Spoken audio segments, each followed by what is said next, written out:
اهلا بيكم فيديو جديد. النهارده انا بحكي لكم عن ايه؟ عن فرحه اتفاجئت بيها فجاه كده. لقيت اختي جوزي بتكلمني، بتقول لي ما تعمليش اكل النهارده، الاوردر هيوصلك سخن وعلى الاكل على طول.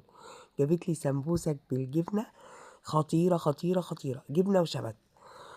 وكمان يا جماعه جابت لي بطايه وشويه رز، بطه ونص وشويه رز. انا بنقل لكم تجربتي المفرحه. بفتح كده بقى والاكل بقى ايه؟ سخن مولع.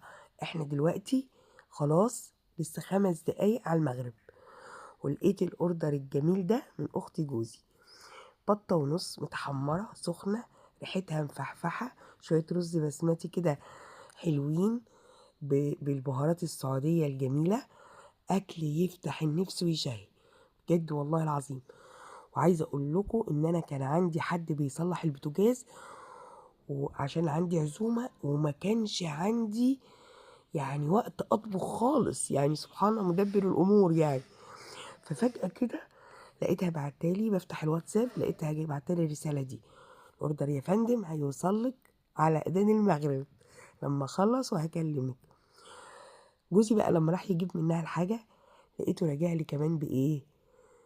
بالعيد ونواعم العيد وفرحة العيد. ما كانتش الفرحة مسعياني بجد والله العظيم.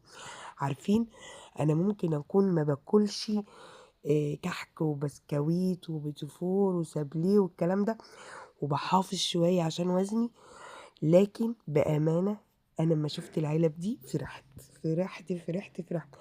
مع اني كنت مخططة ان انا هعمل نواعم العيد في البيت وكده، وافرح الولاد ومش عارف ايه، وانزل كمان على القناة التانية.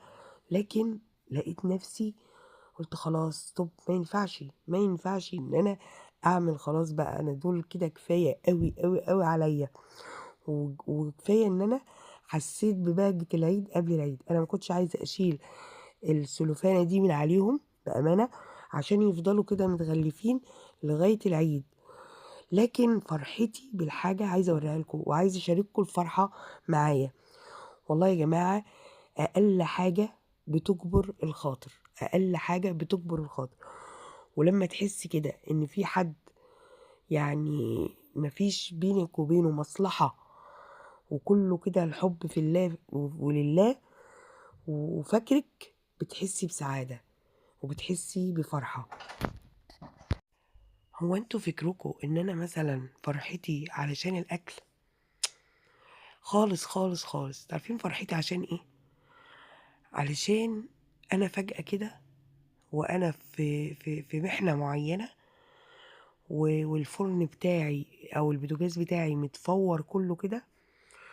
وطبعا مش سهل ابدا ان انت تطلبي اكل من مطعم كده يجيلك فوري في رمضان، مش سهل خالص.